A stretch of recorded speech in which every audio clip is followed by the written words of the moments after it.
What's up guys? Magandang araw po sa lahat. This is Laging Handa Vlogs. For today's videos, mayroon tayong pag-uusapan ngayon guys na dalawang pagpipilian natin.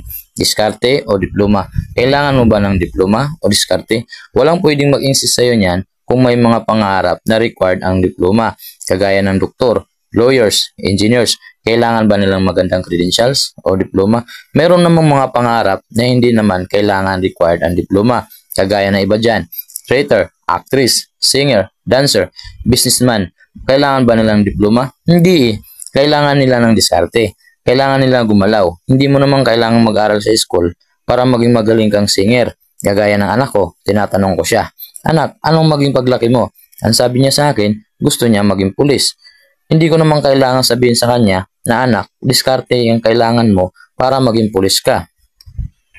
So, well in fact, na kapag nag-apply siya ng trabaho dito sa Pilipinas o sa ibang bansa, ang hanapin sa kanya yung credential niya na hindi siya pwedeng pilitin na kung ano yung gusto niyang trabaho, which is diskarte na nag-work din sa anak ko. Depende na yan sa goal mo. Please comment below diskarte o diploma. Thank you for watching guys. God bless you all.